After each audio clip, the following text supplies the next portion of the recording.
Chavales, no me lo creo, no es brujería. Witcher 4 deslumbra con un primer gameplay en PlayStation 5 y esto gracias a Unreal Engine 5. Chavales, sí, como lo estáis oyendo, vais a ver un vídeo de 16 minutos que me acaba de quedar flipado sobre Witcher 4. Es que no quiero ni perder ni un minuto más, ni me quiero enrollar más con vosotros. Os voy a dejar viendo el vídeo.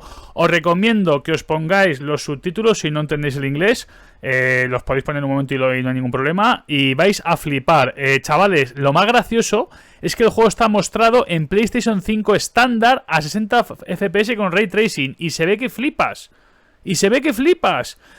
No quiero decir nada más, me he puesto súper nervioso. Chavales, ya sabéis que Witcher 4 llegará a PlayStation 5, Xbox Series y PC. No digo nada más, no se sabe la fecha de lanzamiento. Os dejo más, no me quiero enrollar más. Por cierto, suscribiros y darle like, me va a ayudar un montón el canal. Y ya vamos trayendo más noticias. Os dejo ya, locura máxima. Chao, chao, disfrutar. This is a technological showcase set in the world of The Witcher 4. What you just saw and are going to see now is running on a standard PlayStation 5 at 60 FPS with ray tracing. So in the game, you'll be playing as Ciri, a professional monster slayer, a witcher. She explores the world and hunts down monsters for coin.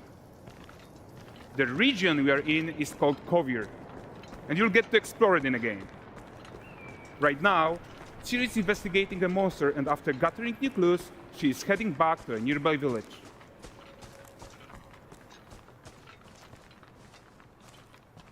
All right, everyone, meet Kelpie. Let weeds be weeds, Kelpie. So just like Geralt had Roach, Ciri has her own loyal companion. We return to town. These two characters need to feel like one. Since you're gonna explore the world on horseback, riding needs to feel seamless, natural, and just fun. Yeah, and to support that, we're introducing multi-character motion matching in Unreal. So Ciri and Kelpie, they're perfectly synchronized when mounting from any angle and speed. And we also support root motion movement on Kelpie, so controlling her feels realistic and grounded. And there are also some really nice improvements to our Unreal Chaos Flesh Solver and these machine-learned deformations. So you've got realistic muscles moving and stretching under Kelpie's skin without compromising the performance there.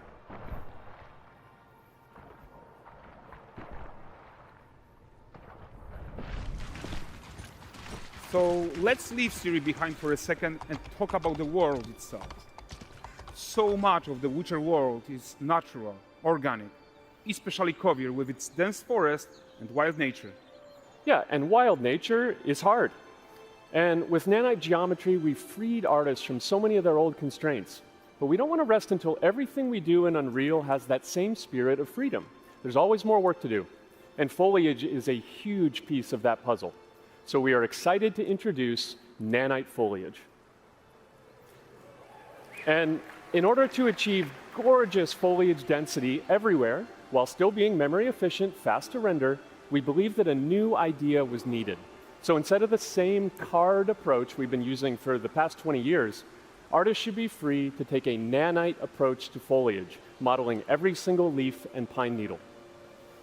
And the old LOD tricks of the past, they needed a complete rethink. And in their place, it's a new adaptive voxel representation in nanite.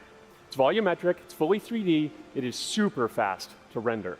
And these dense clusters of triangles turn into these cubes, which at a distance, they're no larger than a pixel, and they react to the changing light of our dynamic sun and our shadows, and they allow artists to render whatever amount of foliage is needed to achieve their vision without compromise.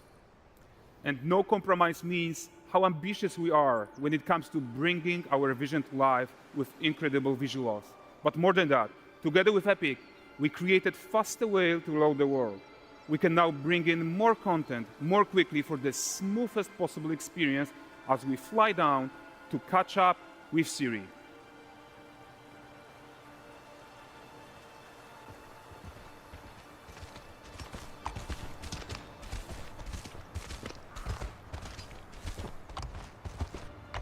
Welcome to Valdrest. So Valdrest is a port town, a hub for fishing, trade and mining. It's one of those places where you can meet shady characters or overhear gossip from other lands. It's also where Ciri took on her current contract. High-Tech, let's leave Kelpie here and explore the marketplace and food. And the missus? I'm so excited we can finally show you some of this stuff. Let's see what Valdres has to offer.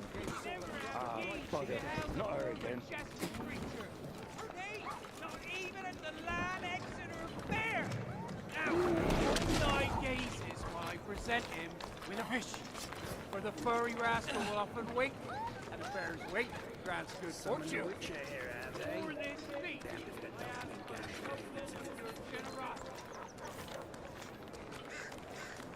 Pardon. Guys, notice how responsive the world is. Character actions directly affect what happens around you, sometimes even setting off chain reactions. Everything is working together.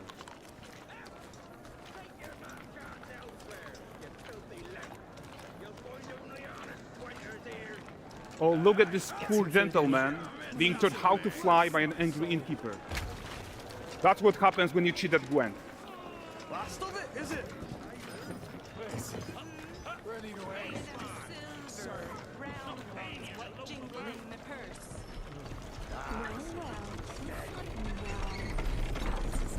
Okay, so this is the guy who gave the quest his own. Like you probably suspect, he has his own agenda in all of this. You're off your tits again, Wilfred. Get your ass up.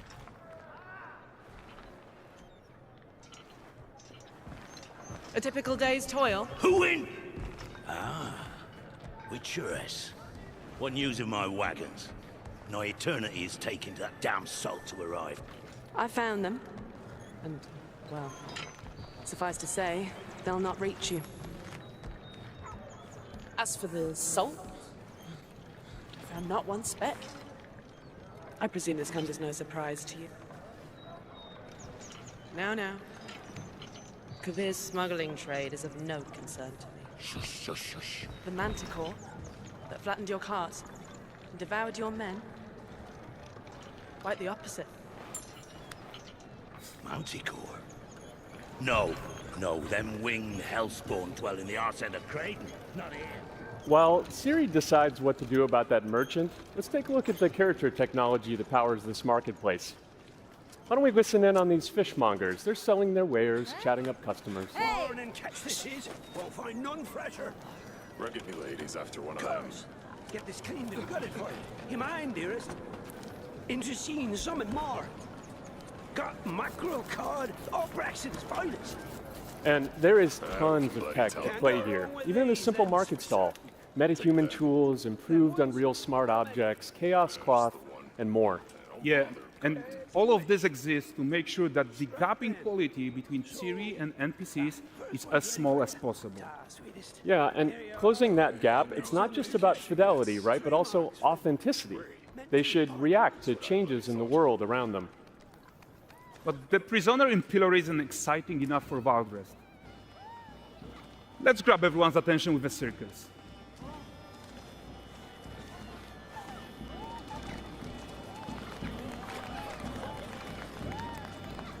But the great performance deserves a huge crowd though. Let's crank it up.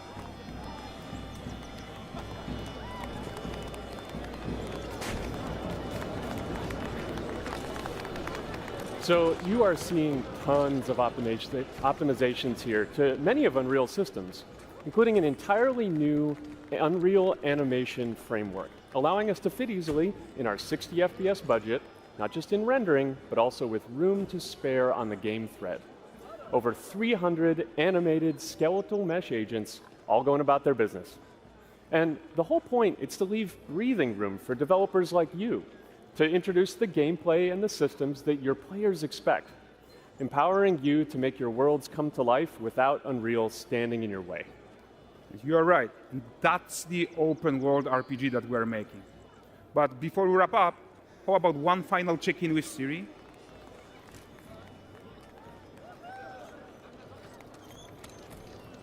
We are making this game to be the most immersive and ambitious open world Witcher game ever. And we are making this a reality thanks to our work on Unreal with the team at Epic. I think what we are doing together is going to bring in a new generation of open-world RPGs, and I'm so proud of what we accomplished so far. We are too. So we're almost done, but before we go, here's a small gift for all Witcher fans. A first look at La Nexeta.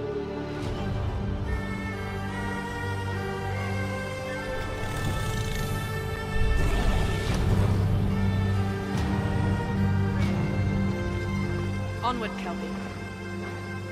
We've worked to do.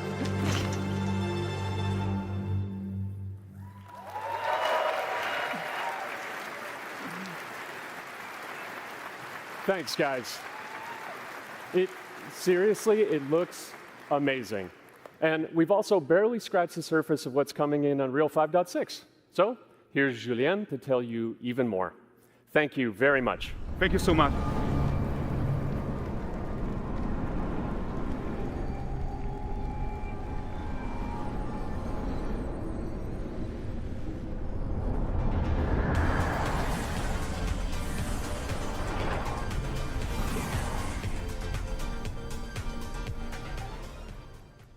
Hey everyone, great to be here in Orlando. I spent a lot of time on this demo, so I'm happy to be the one to talk about what went into the 5.6 release. An open world like that was just the perfect content to focus on our main goal for the release, which was performance. We want the engine to scale to large and rich worlds, we want to preserve graphics quality, and of course, we want to deliver high frame rates that you and your players expect. So let's check it out, starting with rendering. If you all remember, when we released Nanite with UE5, it supported static geometry. Last year, we brought skinning to Nanite. And now, we're working on Nanite foliage. The only way to have a forest that looks as good as this one is to use 3D geometry for all parts of the trees, just like we do for everything else. However, this is a crazy amount of fine geometry, so we had to rethink how trees are created and displayed. To create them, we developed Nanite assemblies. These 28 little parts that you see are all that we use to build all the spruces from the forest. They are instanced thousands of times and used like building blocks to assemble trees in different ways. And as you probably noticed with the wind effect, they even support skeletal animation, which runs on the GPU. Thanks to assembly, we greatly reduce the storage, the runtime memory, and the rendering cost. Then, to display an entire forest, the challenge was to preserve fidelity and performance from any distance. Let's check up close the level of detail we're talking about here. Lots of details. But this triangle representation is not the most efficient when far away, due to the amount of overlapping. And that's why we made an adaptive voxel representation. But in reality, you'll never see those voxels this close, since when we move the camera back, they're barely a pixel. Nanite foliage is almost done. We are moving it to the main line as we speak, and it will be available for everyone in 5.7. Another thing I would like to share is that ray tracing and Lumen now run more than twice as fast, with no visual trade-off compared to when UE5 was released. And because of that, we can now hit 60 FPS on consoles.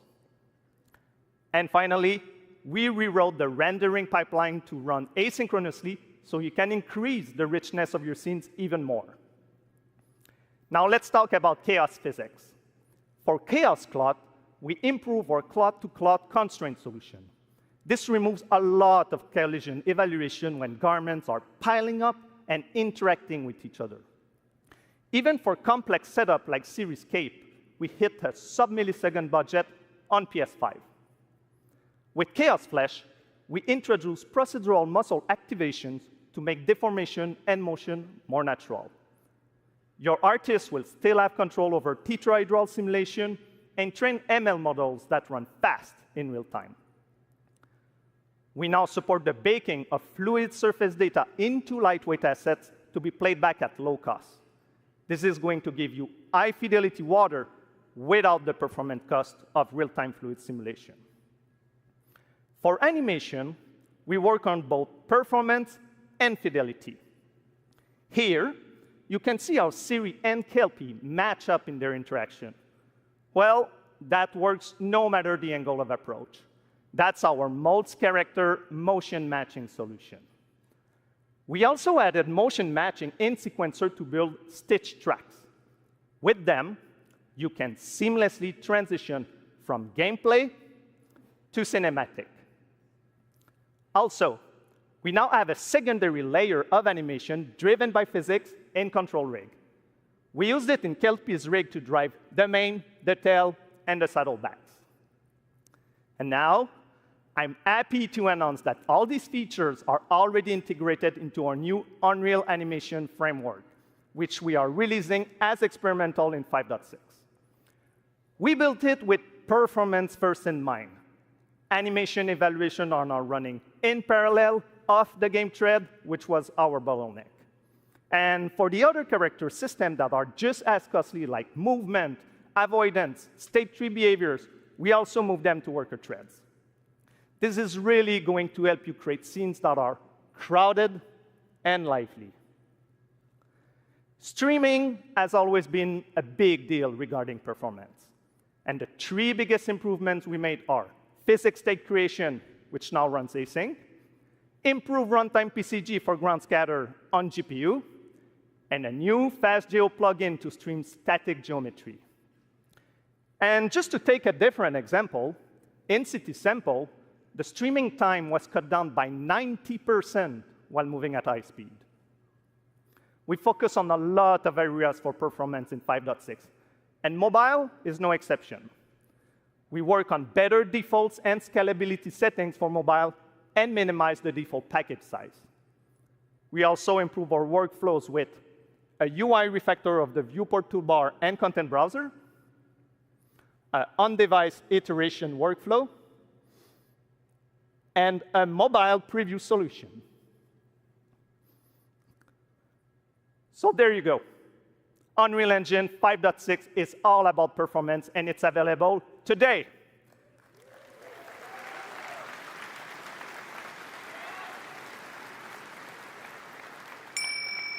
Please go, enjoy the tech talks and session we have for you guys, and come chat with us.